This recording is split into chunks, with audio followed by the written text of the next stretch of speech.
Good morning, everyone, and welcome to today's coffee chat with Dr. Monica Esqueda. I am Gabby Millan, pronouns she, her, and I'm the Vice President of Impact for Windward Academy. It's such a treat for all of us to learn from Dr. Esqueda's personal journey and from her professional experiences supporting pathways to success for first-gen college students. At Windward Academy, we're driven every day to find ways to empower all students to own their academic and professional journeys. And having an opportunity to learn from Dr. Esqueda is a gift for all of us.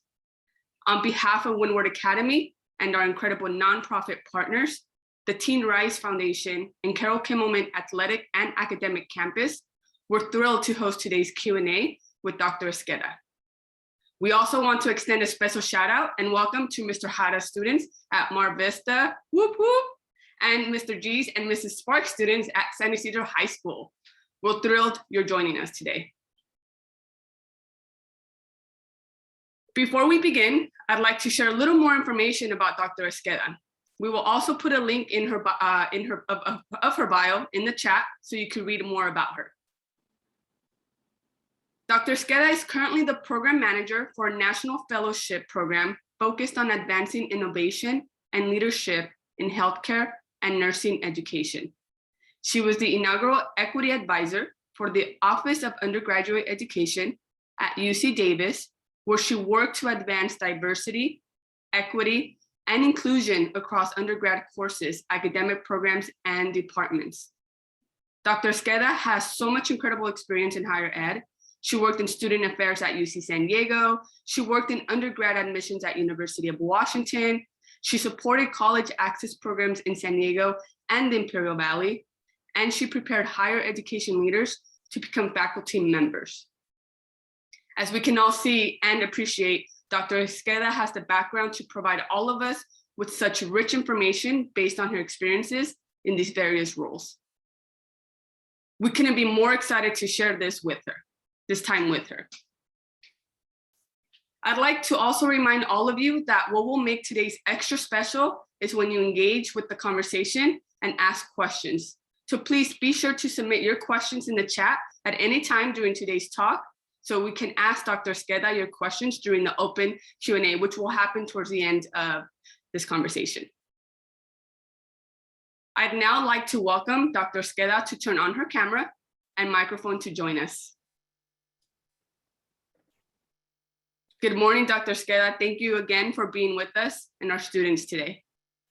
Good morning. It's such a pleasure to be here with everyone. And while I can't see you, I feel all of you in spirit and love working with students, which I don't get to do as much these days in my current role. Thank you so much for that. If you're okay, we're going to go ahead and get started. Sure. Awesome. So Dr. Esqueda, if you don't mind, we'd love to learn a little bit more about your personal journey. If we could kind of start with a very high-level summary of where you're from, what was life growing up, and what was your education journey like as well? Sure. So I am from the San Francisco Bay Area. I have a younger brother who's about 4.5 years younger than me, and an older stepbrother who's about 4 years older than me. My grandparents immigrated here from Mexico by way of Texas. So we have big personalities between being sort of Texans and Californians, and have, spread throughout the Southwest and parts of Florida. So very large, very loud extended family. The loud piece will come into play in a little bit when I tell the story of my college graduation. So growing up, I was very involved in just a variety of extracurricular activities. My stepdad used to joke when I would be homesick, if you're not there, then who's going to open the school? Because I was, I sort of had my hands in a lot of different things: dance, swimming, water polo, student government, honors. I, did it all.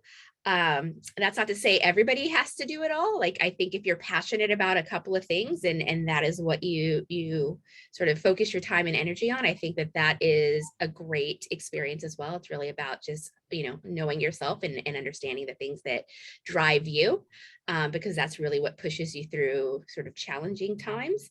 I was also an Upward Bound student. So as Gabby mentioned, I was a first generation college student. And so through that, I was eligible for the federal TRIO program, and was an Upward Bound student. So I spent my Saturdays in sort of these college prep sessions as well as summers, which gave me the opportunity to just be on a college campus and also travel to different places to do college tours and things of that nature.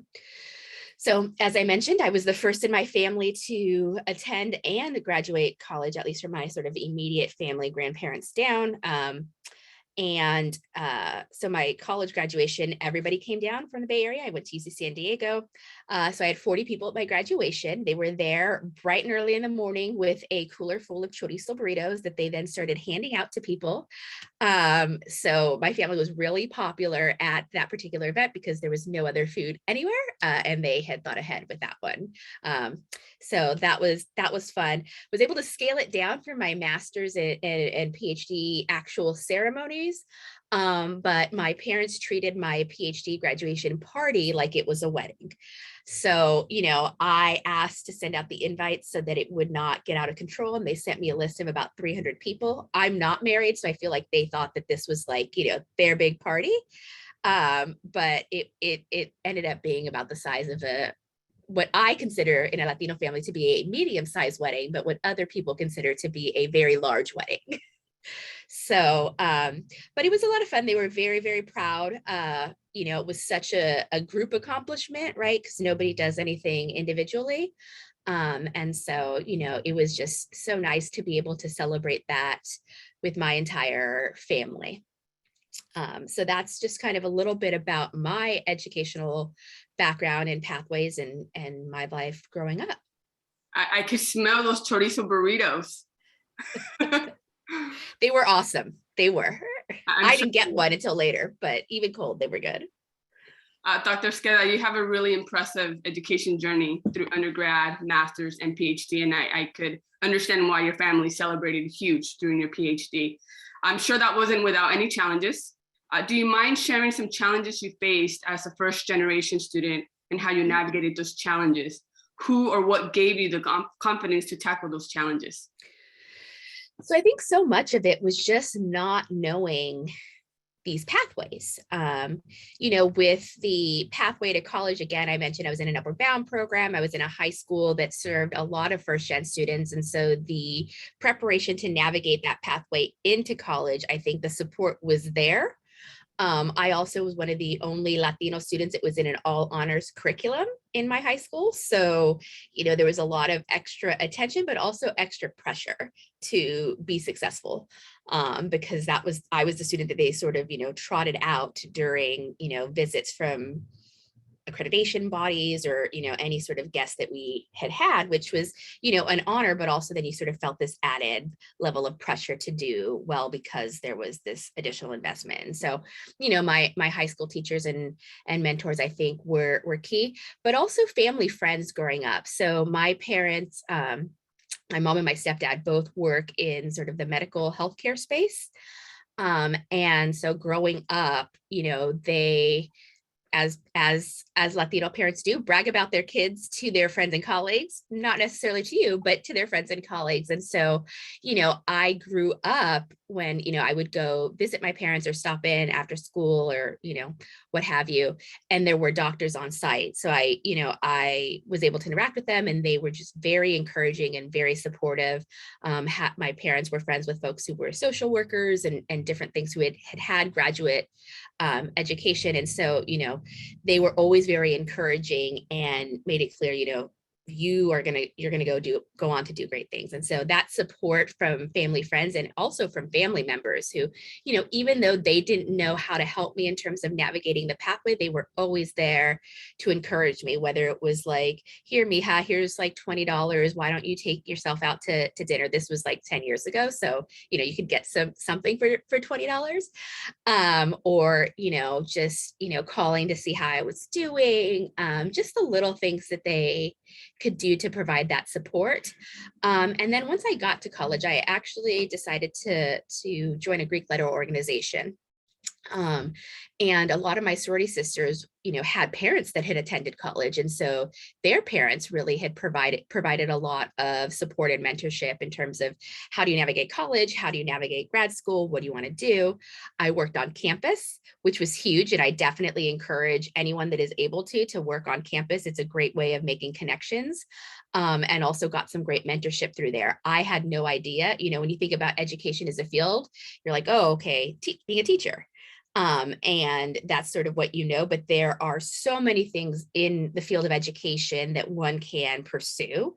And so my particular area is higher education. So focusing on folks that work on college campuses, college student development, and then more recently focused on faculty roles, which brings me, I think, to my sort of last key sort of mentor in terms of helping me navigate, which were my faculty mentors that I met primarily in my undergrad and grad experiences. And they were really, really critical. I know we're going to talk a little more about mentorship, so I will go ahead and stop with that, but I will turn it back over to you, Gabby. Thank you. Yeah, I appreciate you sharing your journey and more of the informal individuals that you recognize to be your mentors. So let's go ahead and talk a little bit more about the role of actual mentors. You touched a little bit on that, both in your life and what you've seen doing your work with students. Did you have any role models or individuals you looked up to who fueled your educational and professional journey? I definitely did. And I'd say my first two mentors were my babysitters growing up. One of whom, her daughter jokes, you're the daughter she never had. And she was always very encouraging. We used to play Scrabble in the morning because my mom would drop me off before going to work, and we would sit and play Scrabble or chess as a kid. And she would just kind of talk to me about just like, what was going on in the world. So I always had that like frame of broader cultural understanding in terms of, she was really into politics and history, which I still am very into both of those things. But just that time, just having someone to just sort of sit and do what I call nerdy things with me. I'm definitely a nerd at heart and wear that proudly. And my babysitter sort of in the summers, who was in high school when I was in elementary school. And she was also the first in her family to go to college, came from a Latino family. And so seeing her navigate that pathway, I think was really encouraging and really supportive. Just having people to take an interest in you. My parents obviously also took an interest and were very supportive, but just having other people around you that can lift you up throughout those times. And then, as I mentioned, my faculty mentors and my supervisors, exposing me to new fields and ways of thinking and being there to encourage me when things are really challenging. And I say, I highlight, the importance of faculty mentors because, not some were men, some were women, some were people of color, some were white. And so, while there is tremendous value in being able to see yourself, I also, encourage people to sort of look beyond and really take mentorship and support in whatever form it comes, whether it's around a shared interest or a shared identity. I appreciate that. I think many of us are surrounded by mentors, and without intentionally considering them mentors, we tend to lose touch of the resources that are available and in front of us. What have you seen as the role of mentors in supporting students' educational journey? You touched a little bit about that, but if you don't mind, specifically when it comes to supporting students' educational journeys. I'd say it's there's some, and not all mentors, but some mentors provide emotional support, which is just as key as some of that academic support. And on that academic end, it's just really that information sharing. They have been through this process and can help you navigate that process as well. They also are great at providing encouragement and seeing you through a lens that you may not always see yourself through. And so they provide that sounding board for you to be able to sort of authentically share either the struggles as well as the successes that you may be having. And that's one thing that I definitely think is important for mentees to realize, which is, me as a mentee, I never wanted to be the person that just went to my mentor when I was struggling. And so for me, it's always been really important to have authentic relationships with my mentors, whether that's, let's grab coffee, my faculty mentor. So this was much later in my educational trajectory, early in my professional career, my faculty mentor, she and I would, she was trying to get healthy. And so we would go on walks together. And I used to do a lot of my office hours as walk and talks, as long as it wasn't something that was sensitive that needed to happen behind closed doors. It's just a good way to get people in a more natural and comfortable environment. And I always stress to folks, you get from relationships what you put into them. And so making sure that there's that reciprocity and remembering that you do have something to offer. Everyone is a person, and so, you might think, if you have a faculty mentor or someone that, is much more senior to you, well, what do I have to share with them? Sometimes it's just having someone to talk to or to sort of, be around and listen, can be nice. Let's hold on to what Dr. Esqueda just shared, that we all have something to offer. Thank you for that reminder. And I think it's really useful and helpful as we navigate our life journey. If we could go ahead and move on to your professional experiences working in admission and as a college professor, we appreciate you taking time to share more about your personal and educational journey. When you worked in undergraduate admissions and read tens of thousands of applications, what stood out to you the most when you read applications to determine whom to accept? So I think that's the first thing to kind of really tackle and address, which is it's never just one person. And so admissions essays are read by several individuals. And then there's a whole committee process to determine, there's stages of the admissions process. And so it's not just, it's one person that needs to like my essay. It's an entire process. And most universities have moved to sort of this holistic admissions process where they're factoring in a lot of different things when they decide who to admit. At some of the smaller liberal arts colleges, they're also thinking about how do I put together a class that is going to go through their university experience together. And that will be able to learn from each other. And so there's lots of different layers to that. But I would say that the thing that stood out to me most were individuals who were very authentic in their essays and weren't really, writing from the point of view of this is what I think someone wants to hear about, right? Or this is how I think I make myself shine. And so it's about that authenticity and writing from your voice as opposed to something that, is highly sort of edited to appease what you think people want to hear. And so that I think is what I would say in terms of what stood out. And that leads us to our next question. What are common mistakes students made in their applications that were probably the most noticeable or often?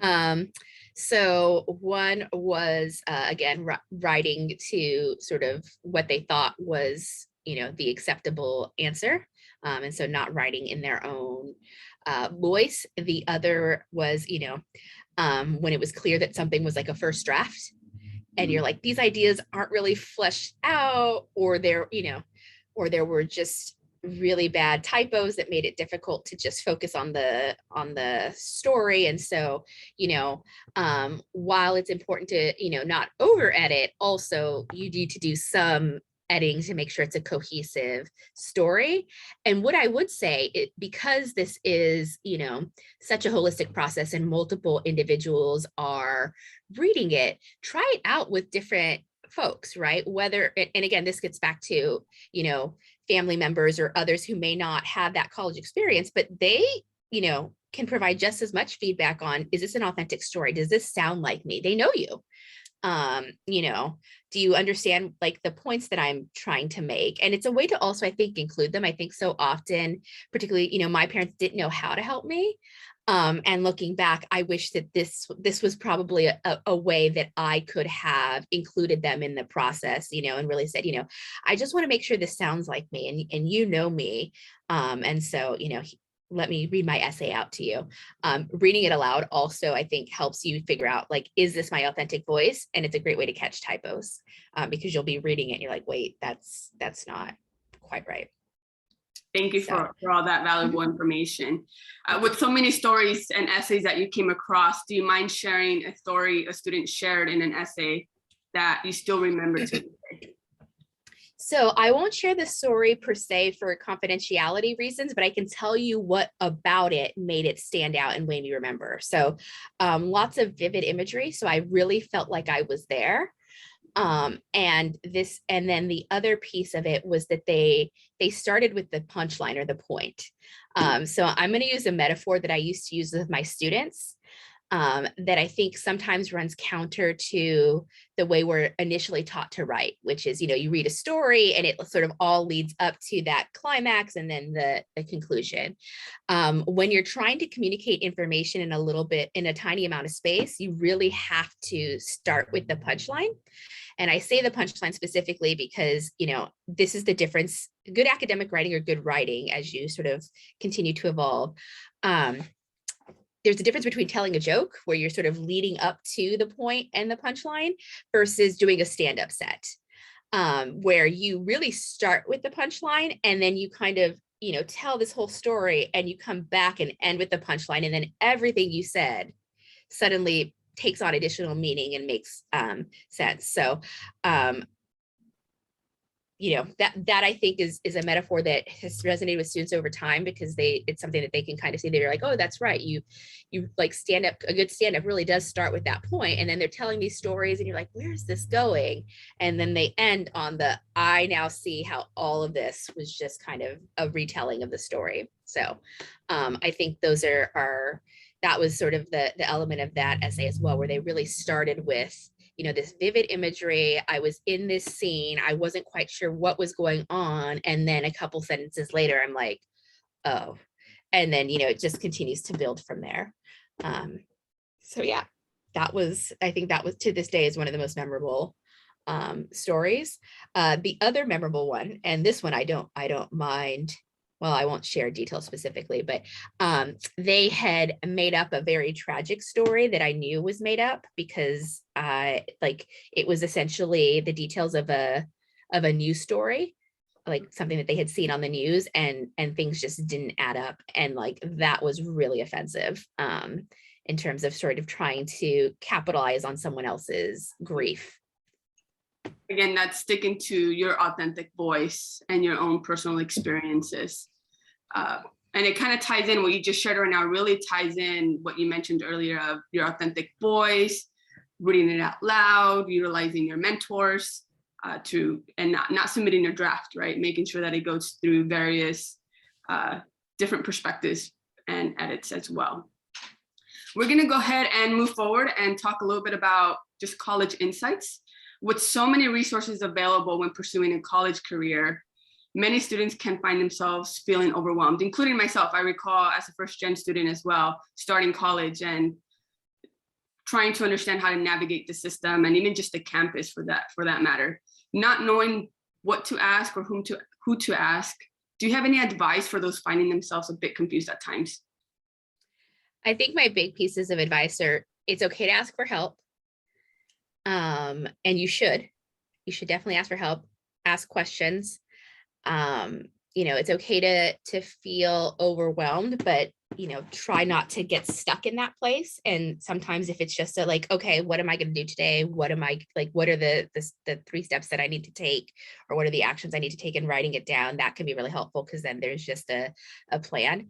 For those that are used to being the person that others come to for advice, thinking about what advice would I give someone else that was in my situation. Sometimes that role playing can help, because especially if you struggle with asking for help or struggle with, asking questions, putting yourself in the situation, well, what if someone came to me and was like, oh, I don't know how to ask for help, or I'm struggling, what do I do? What advice would I give them? And so that perspective shifting can be really, really helpful.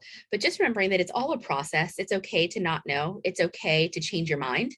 And in fact, as you take in more information throughout your college journey, you really should be evolving your perspective, because that's what learning is, right? It's taking in new information, learning how to synthesize it, and continuing to go forward. And so I think, just being very cognizant of what you're feeling, but also determining pathways forward, and being kind to yourself. I think particularly for a lot of students who, they're like, oh, I made it. Like I need to be, this trailblazer, and even trailblazers ask for help.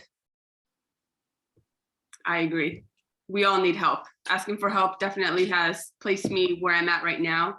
And so thanks for that tip. Never be afraid to ask for help. What is a resource that is frequently underutilized or overlooked by first-gen students? Office hours and faculty. So because for many, they've never interacted with a faculty member, the thought of going to office hours can be very intimidating. Or approaching faculty in general can be intimidating. And again, faculty are just people. And many do enjoy engaging with students and wish that more students would come to them. That being said, if you interact with the faculty and it's not a great interaction, try a different faculty member. You're just like life, you're not always going to click with everybody. And so never letting one bad experience determine sort of your ongoing experiences. I also say this as someone who, was in a faculty role, and particularly after coming out of my PhD program, sometimes faculty can be a little awkward, but it's not disinterest or lack of caring. It's sometimes they're just also trying to navigate. I come from education, and we really didn't get any training on how to engage and interact with students. And so thinking about those that are coming from other disciplines, particularly ones where they're in a lab, they're definitely not getting that training either. And so, remembering that they are also people, and just trying to navigate it that way. But faculty are a tremendous resource that are often underutilized in general, but particularly from first gen students. So, and that's the nice thing, because they are underutilized. When students do show up, faculty tend to take an interest. For those who seem to doubt themselves about college, what do you share with students as they gear up for this new and exciting chapter in their lives? I think remembering not to compare yourself to others, that everybody's pathway is different. So often, I think what happens is they're like, well, so-and-so did it this way. And so-and-so successful. So that's the only way to do it. And that's just not true. There are multiple ways and pathways to be successful, both in college and in life. And so really staying focused on, well, what's my journey, and what works for me. And again, remembering that like everybody has doubts at times. And so because you're feeling this way, don't feel like you're alone or you're the only one that feels this way. I think that's key. What is the first thing every student should do after this presentation to set themselves up for success? So this is going to sound probably a little kooky, but one of the things I do a lot, and that helps me just kind of keep goals in mind, is vision boarding, right? So where do you see yourself? What life do you want for yourself? And putting together those images in some sort of visual reminder that you can look at every day about, this is the goal. This is what I am working towards, right? It can be, photos of the college you want to attend, but it could also just be like, what kind of life do I want to lead? Because that's such a bigger question. For me, and I say this all the time to people, it's like one of the reasons that I went on to get a PhD is that, I don't do very well in terms of, having someone else dictate structure for me. And so I knew that I needed to be in a position where I could have control over things like what my day looked like, when I, how I spent my time during the day, where I had a lot of autonomy. And I understood, particularly if I was going to be staying in education, that was going to require a PhD. And so having that bigger picture of like, what do I want my life to look like, can then help you keep sight of what, like, that goal in a very visceral way. The other thing I would say is to sort of just write down questions that they have, right?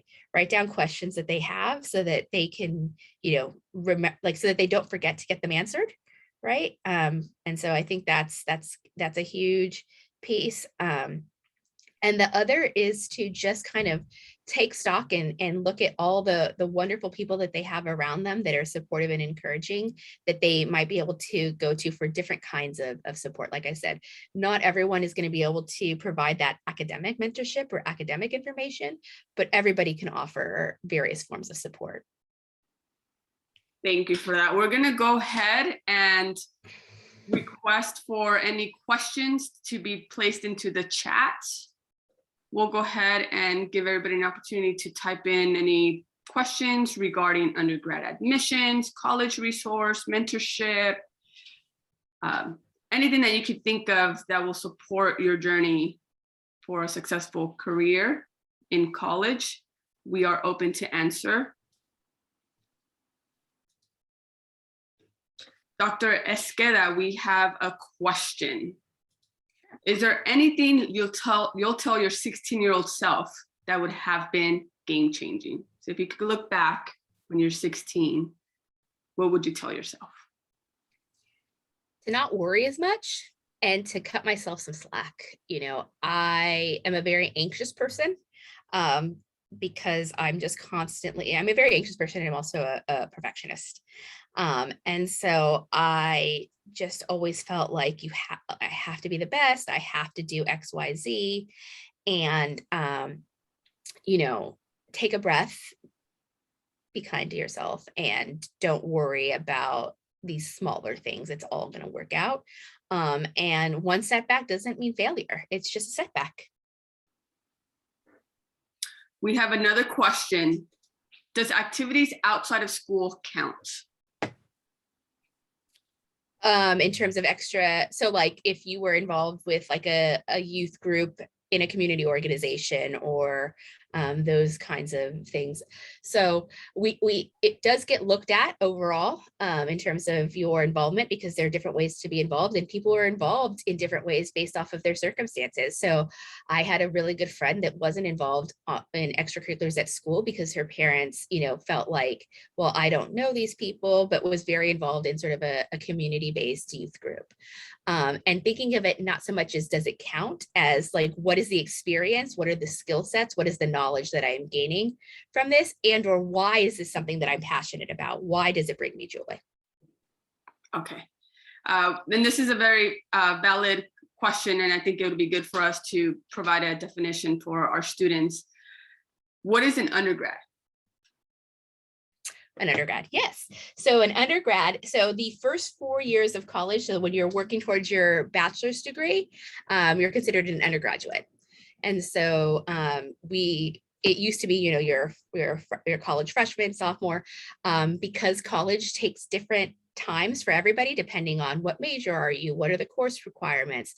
It's now just, you're an undergrad and you're in your first, second, third, fourth, fifth, sixth year. Thank you. What is some advice you have for people who question themselves in college, who might think they are not ready before or during the semester? As they're getting ready to apply? Is that what you're? People who question themselves in college. So while they're in college, if they're not ready right before the semester, or while they're already in the semester and they're kind of doubting themselves, what advice would you provide?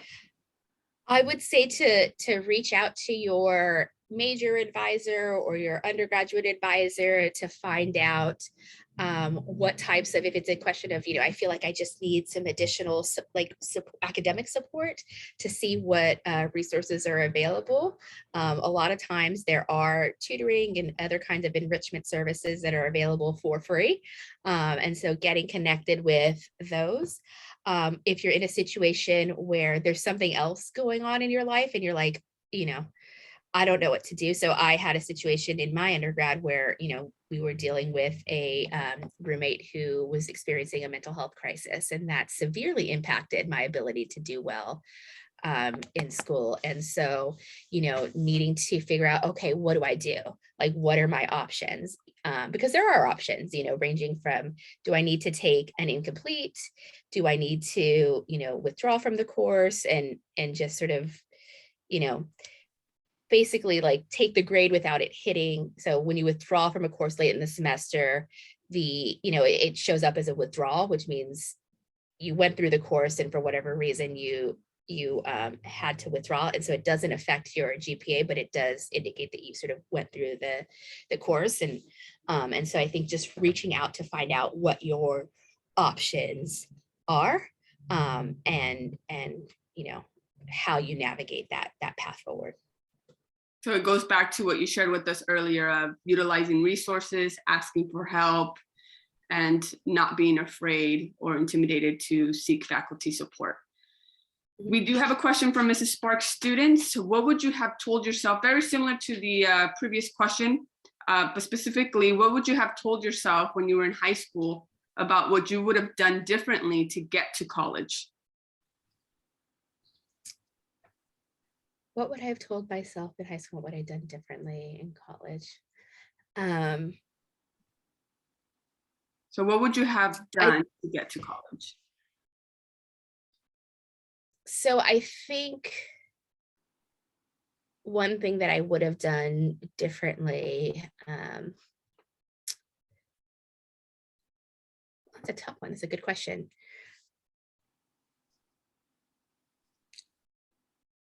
I think the thing that I would have done differently, like I said, was I just wouldn't have put so much pressure on myself. By the time I got to senior year, I was just not in a good space mentally. I was just really, really struggling. I got really sick during AP exams because I was just so stressed out. And that didn't need to be the case. It would have been, I wish someone had sort of said, you don't have to take this exam if you're like not feeling well or things. And I think my parents eventually did step in, and they sort of said, they sat me down, they're like, all right, these are your courses. They're all honors. Pick one that you're going to, drop, because this is just not sustainable. It's not that we don't have faith or confidence that you can be successful, but you're making yourself sick at this point. And so I think that was a huge lesson. And I was so grateful that my parents were there to step in, because I never would have done so myself. That kind of leads to another question that we have from a student. You talked a lot about being in AP courses and upper bound classes as well. Did you struggle in college like you've never experienced before? So for instance, failed a class for the first time, even though you were a straight A student in high school? Yes, I did. I failed a class. I withdrew before I failed the class. So that was one of those times where I was like, I'm so glad that I asked questions, because a withdrawal on my transcript versus an F on my transcript just is a little easier to take, and it didn't affect my GPA. And that was sort of key for me, knowing that I wanted to go to graduate school. I got a lot of C's for the first time. I was like, I have never seen this letter grade before. What is this? I started out as a biochemistry major. And so they grade on a curve a lot of the times in the hard sciences. So you could score really, really well. But if someone, scored much higher, then they have to create this bell curve. A lot of those departments are doing away with that, because they are seeing that it's just not equitable to grade that way. Like an A should be an A, regardless of, if others, scored 100 and you got a 90, like those are both still A's. And so, not that I got a 90 on those tests, let's be clear. Chemistry was not my strong suit in college. But yeah, it definitely, I think, was an eye opener for me. But I'd say a lot of what I learned from that was just how to get back up, right? So if you're always successful, you don't really develop those skill sets to learn how to pick yourself back up when you encounter a challenge. Never give up. Yeah. What is your opinion? This is for Mr. Hara's classroom. What is your opinion about working while studying in college? I think that for a variety of reasons, a lot of students do work in college. I did. I worked, about 20 hours a week in college. I worked part-time on campus. And so, the reason that I suggest on campus is that you're at least then cutting down on, having to go from one like from campus to another job location. And so that I think helps. And then you can, also just streamline your day. So it's like, okay, I have class, then I'll go to the library for a little bit, and then I'll, go work for a couple of hours. And so, I think out of necessity, a lot of students do work.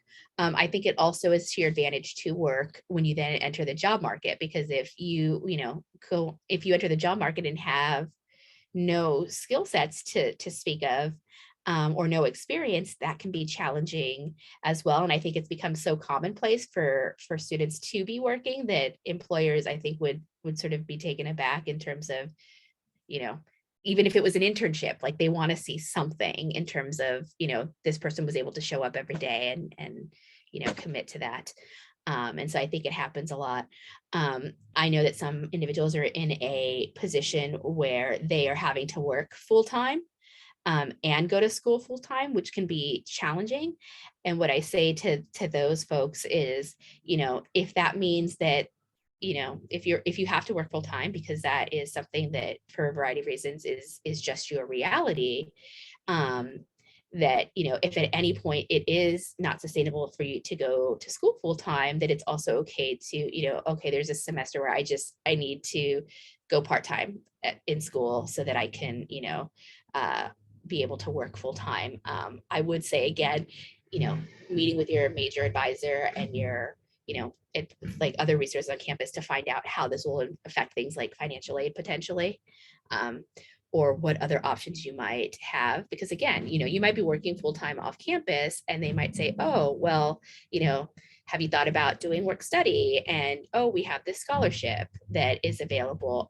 I remember when I started my master's program, I walked in to my advisor's office and they said, how are you paying for this? And I said, student loans. And they're like, you're the first in your family to go to college, you're Latina, you're bilingual, like, why are you paying for this out of student loans? And called the financial aid office and said, hey, what scholarships are still available? And by the time I finished that meeting, I had a $25,000 scholarship. That's awesome. That's amazing. Yeah. Do community service hours affect acceptance at all? So we don't see them in the same ways that your high school would see them, right? So we don't know how many hours that you did or what the requirement is. I know a lot of students do write about their community service in their college essays, which if that was a really meaningful experience for you, then definitely write about that. If it wasn't, then don't write about it because you think that that's what folks want to hear. And so, again, getting back to this notion of like what counts, what doesn't count, I encourage people to sort of stay away from that thinking and think more about like, what is the experience that I'm getting from it. Thank you. Earlier you mentioned the word of withdrawal versus receiving an F. So we do have a question. If did you need to explain the withdrawal on your transcript when you applied to grad school? No, I did, but no. Okay. Yeah, I did. So what I did when I applied to grad school was like, I just provided sort of a supplement that they didn't ask for, but, I just submitted with my materials. It was like, withdrew for, personal medical reasons. So, but, even a bad, like one bad grade or a couple, like is not going to determine your sort of fate. It's not like, it's like a one and done type of situation. People understand that like college is a time where you're experiencing many of the challenges of adulthood for the first time, and then developing subsequent coping skills to deal with that. So, it is something that people understand. And when you apply to graduate school, there is much more of an emphasis on sort of the essay portions where you really sort of talk about your journey and your passion and what you want to do. And so it's a much smaller applicant pool. And so, so much of it, again, is just like, what is it that you want to do? And can this program help get you there? Thank you. We're going to go back to a question regarding mentors. When you pick undergrad students to mentor, what qualities do you look for in students? So on a mentee, what would you look for? Initiative and passion, right? I can't want your success more than you do. And so I, bend over backwards for my mentees and really invest a lot of time. But if you don't seem to be as passionate or sort of interested in your success, then for me, it's, well, there are plenty of students who, do have that passion and are, doing the work to move themselves forward. And so for me, it's that inner passion and that inner initiative to see that, they care as much about their success as I do. Investment.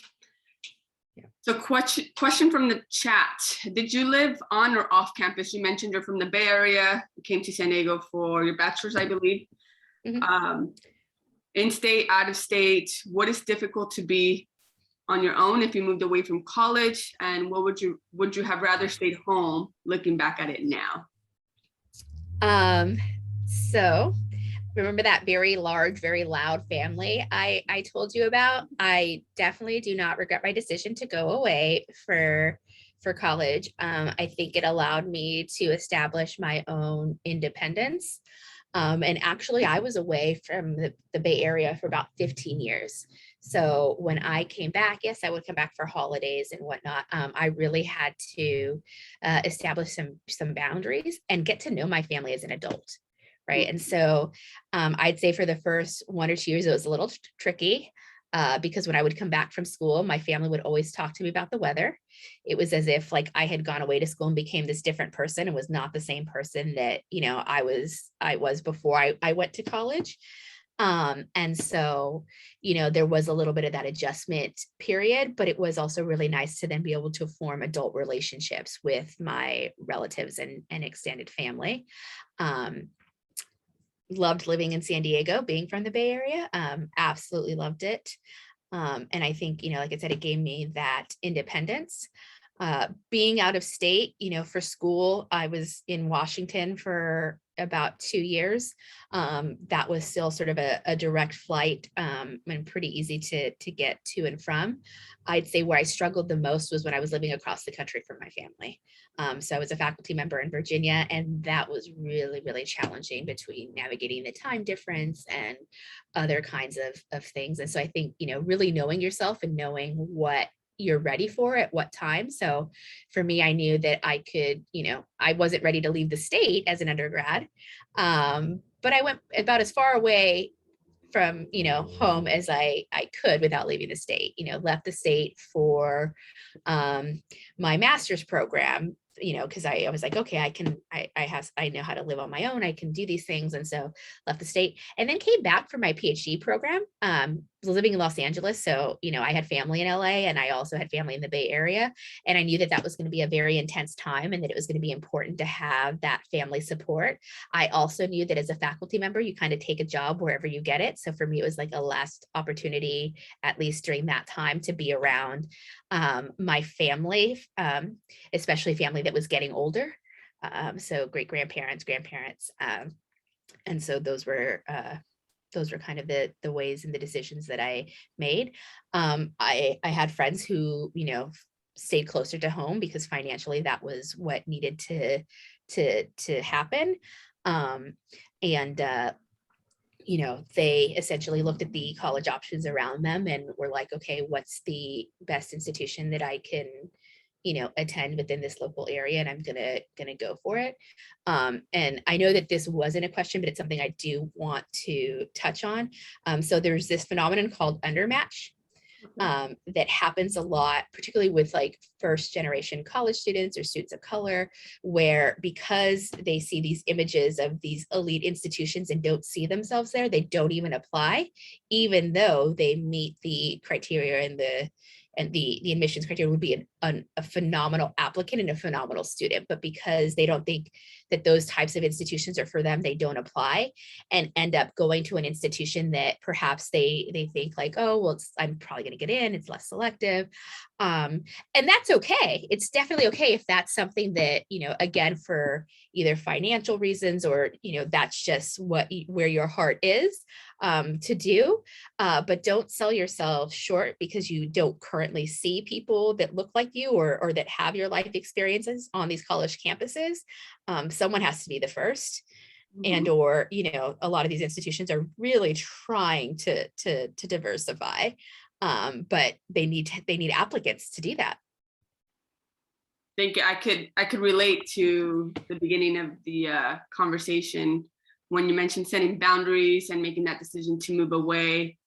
Went through the same thing, not as courageous as you. I still stayed within an hour and a half, 2 hours to be able to drive back home in case I got homesick, but setting those boundaries to be able to break the cycle. And, you know, the bigger goal was really to get ahead to then be able to come back and also support and provide.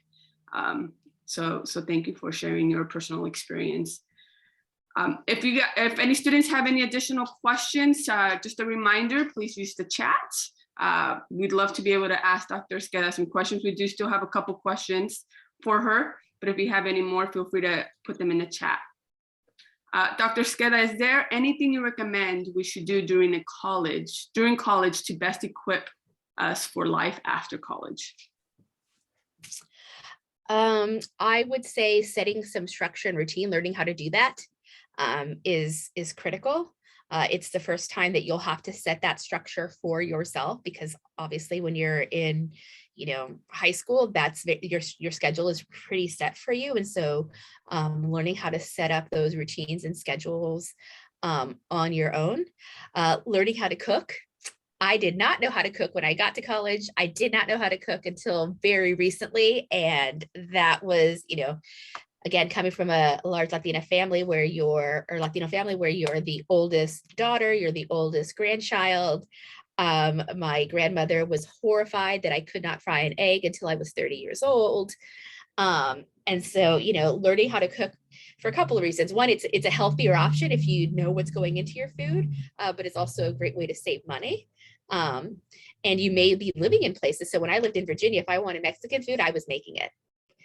And so, you know, I think that there's a lot to be said about learning some of those critical life skills that are important. You just mentioned that you are the oldest of your family. And as a first-gen student, do you mind sharing the ripple effects it potentially had on the future generations in your family? Yeah. So I wish I could say that my cousins came to me for all this great advice, but they rarely did until they were in a bind, or I would observe something and be like, just take a deep breath, you know. Some of them did reach out and ask for help with things like, you know, college admission essays, but I think it started this tradition of college going in our family. And so, you know, my family, I like comes from, you know, we have teachers, we have folks that work in healthcare. We also have folks who, you know, engaged in military service and then went to school. And so my family has really been committed to public service. But it created this, you know, there's someone we can now go to when we have questions. So one of my cousins joined the Air Force out of high school, went back to college after she got out and had 3 children, and, you know, would occasionally reach out to sort of say, hey, I'm trying to transfer, what do I need to do? And so, you know, it just created this additional resource that was there. It also normalized, you know, like, oh, okay, you know, people in our family go to college, like that's what we do. And so it set, I think, a different level of expectations that people would have for themselves in terms of, okay, I'm going to do this, then I'm going to do this. You know, some have gotten 4-year degrees, some have gone on to get associate's degrees, and, you know, because that was the jobs that they wanted required an associate's degree. And so, you know, people took different pathways, but again, just having that sounding board in person that could help them navigate those things or have those tough conversations with their parents. Congratulations and kudos to you for setting that trajectory and example for your family to be able to create a college going culture in your family and for them to see you as a prime example. Dr. Esqueda, I'm super inspired by our talk today. We focused a lot on tips for college application and life readiness. As we start to wrap up our conversation, our coffee chat, I'd love to ask if you have any final thoughts or wisdom on these topics to share with our students as they challenge themselves to gear up for the next chapters of their lives, no matter the path they choose. I would say that my last word of advice is that that success and pathways are self-defined. And so be always remembering what your definition of success is and how you get there, and knowing that that is an okay and acceptable choice, and knowing yourself. This really wraps up our conversation today. Dr. Esqueda and students, thank you again to our amazing students and teachers for joining us today, Mr. G, Mr. Hara, Mrs. Sparks, and of course, Dr. Esqueda. We can't express enough how grateful we are for your time and expertise today and for sharing your personal journey as well. This does conclude our coffee chats. Have a wonderful rest of your day, everyone, and good luck on your journey.